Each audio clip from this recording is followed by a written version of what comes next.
जय भीम दोस्तों, मैं सुरेश आप सभी का एक बार फिर से बहुत बहुत स्वागत करता हूं। दोस्तों, आपको एक बड़ी जानकारी देने जा रहा हूं। भारत में बाबा साहब की कई मूर्तियां, कई उनकी प्रतिमाएं स्थापित हैं और विदेशों में भी आपने सुना होगा कि बाबा साहब के स्टैचू लगाए जा रहे हैं, स्थापित हो चुकी है। इसी कड़ी में एक नाम और जुड़ता है वियतनाम का, जहां पर बाबा साहब की भव्य प्रतिमा लगाई जाने वाली है, जिसकी जानकारी हमें गगन मलिक फाउंडेशन के कार्यकर्ताओं ने दी। इसीलिए मैं चाहता हूं कि आखिर वो कहां लगाई जा रही है, किस तरीके से लगाई जा रही है, उसमें भारत की भूमिका क्या रहेगी या गगन मलिक फाउंडेशन जो है उसकी क्या भूमिका है, इन सारे विषयों पर हम आज डिटेल चर्चा करेंगे, जो कि काफ़ी महत्वपूर्ण है। सर, सबसे पहले मैं आपका स्वागत करता हूँ। धन्यवाद। जय भीम, नमो बुद्धा। कमले जी, मैं आपसे जानना चाहता हूँ कि वियतनाम में जो बाबा साहब का स्टैचू लगाया जा रहा है, आखिर वियतनाम में क्यों लगाया जा रहा है? सबसे पहले तो मैं ये जानना चाहता हूँ। बाबा साहब अम्बेडकर ने 14 अक्टूबर को इस देश में जो धम्म क्रांति की, उस धम्म क्रांति में अगर बाबा साहब ने इस देश में ख़त्म हुआ जो बौद्ध धम्म है उसको जिंदा किया है, तो अगर हम लोग विदेश से अगर बुद्ध इस पूरी प्रक्रिया में भारत में भेजते हैं, तो डॉक्टर बाबा साहब अम्बेडकर के जो स्टैचू है वो भी 7 समंदर पार लगनी चाहिए। ये भी फैसला गगन मलिक जी ने किया है कि बाबा साहब का भी स्टैचू वियतनाम हो, थाईलैंड हो या जो भी बुद्धिस्ट कंट्री हो, उस बुद्धिस्ट कंट्री में लगना चाहिए।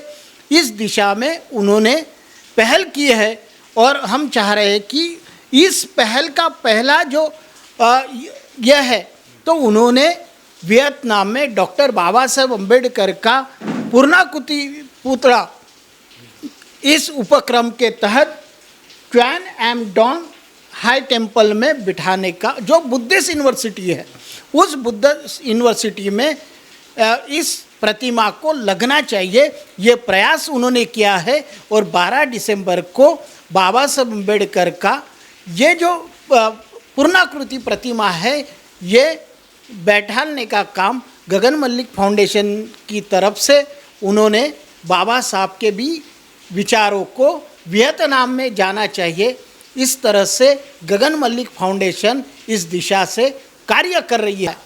गगन मलिक फाउंडेशन ने दूसरा उपक्रम भी शुरू करने का कार्य हाथ में लिया है, जो तो नितिन जी ने बताया है कि आपको कि इस 84,000 मूर्तियाँ इस भारत देश में बांटने का कार्य शुरू हो चुका है।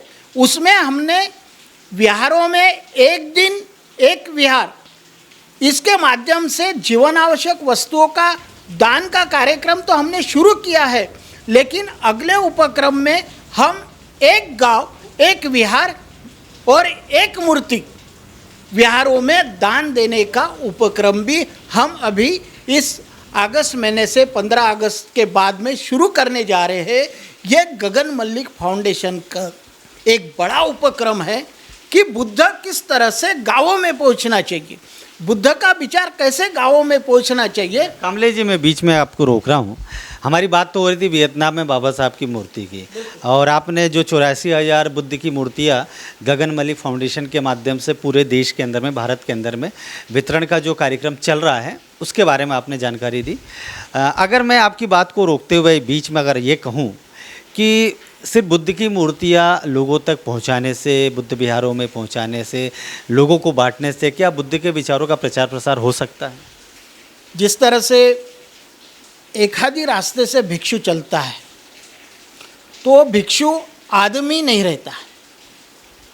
आदमी नहीं रहने से वो जो काशाय वस्त्र पहनता है, तो जाने वाला आदमी जो है, रास्ते से जो जाता है, वो कभी ये नहीं बोलता कि ये भाई आदमी जा रहा है, वो बोलता है कि ये बौद्ध भिक्षु जा रहा है। तब बौद्ध भिक्षु जा रहा है ये कहने से ये बुद्ध के विचारों का प्रचार होता है, वो काशाय वस्त्र से।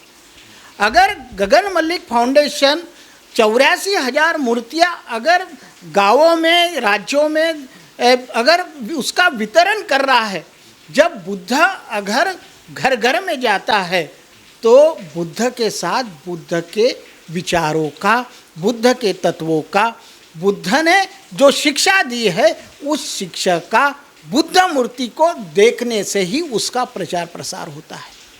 मतलब एक कहीं ना कहीं एक सिंबॉलिक तौर पे आप लोग कम से कम एक शुरुआत तो कर रहे हैं। तो जो आप वियतनाम में जो बाबा साहब का स्टैचू स्थापित हो रहा है वो कब स्थापित हो रहा है, कितना समय बाकी है, उसकी क्या प्लानिंग है, किस प्रकार से उसका कार्यक्रम वहाँ पे किया जाएगा, उसके बारे में थोड़ी सी। वियतनाम में 12 दिसंबर को ये कार्यक्रम होने जा रहा है। हम लोग भारत से ये चाहते हैं कि अगर वियतनाम में डॉक्टर बाबा साहेब अम्बेडकर का स्टैचू का जो भी स्टैचू का के प्रतिमा का अनावरण हो रहा है, तो हम भारतवर्ष में भारत के सभी अम्बेडकराइट लोग हो, बुद्धिस्ट लोग हो, वो सभी उपासक उपासिका से गुजारिश करते हैं कि ये एक बड़ा अविस्मरणीय कार्यक्रम, ये ऐतिहासिक कार्यक्रम है। इसका जो भी इतिहास है वो सोनेरी अक्षरों में लिखा जाएगा।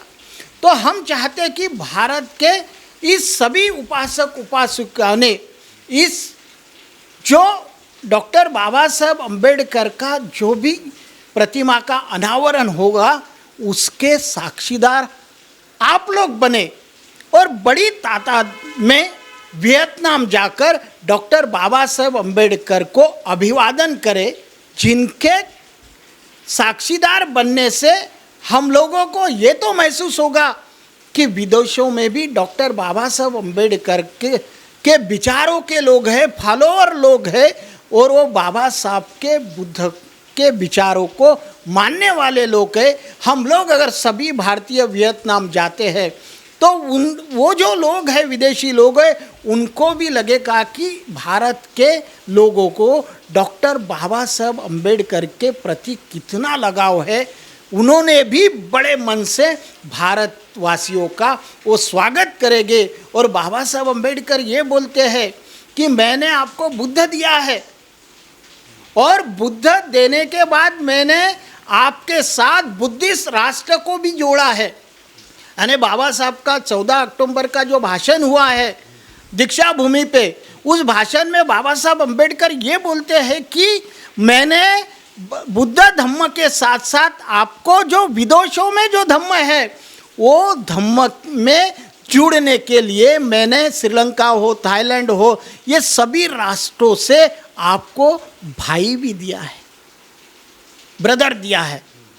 तो आपने उस ब्रदर से जोड़ने का कार्य आप लोगों ने करना चाहिए। मुझे लगता है कि बाबा साहब के वो भाषण का अभी अमल में लाना, और वो जो ब्रदर है, वो जो भाई है 7 समुंदर के बाद बुद्धिस्ट जो भाई है, भाई और बहनें भी हैं, उनको जोड़ने का एक बड़ा अविस्मरणीय क्षण है।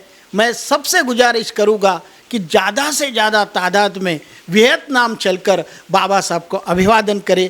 यही अपेक्षा गगन मल्लिक फाउंडेशन की है। गगन मल्लिक फाउंडेशन की ओर से ये कार्यक्रम होने जा रहा है। भारत के लोग अगर इस कार्यक्रम का लाभ लेते हैं तो ये 14 अक्टूबर का जो दिन है, उस दिन जो अपन बाबा साहब को अभिवादन करते, और 6 दिसंबर बाबा साहब का महापरिनिर्वाण दिन है, यही बहुत बड़ी बाबा साहब को आदरांजलि होगी। धन्यवाद। जय भीम। जी धन्यवाद।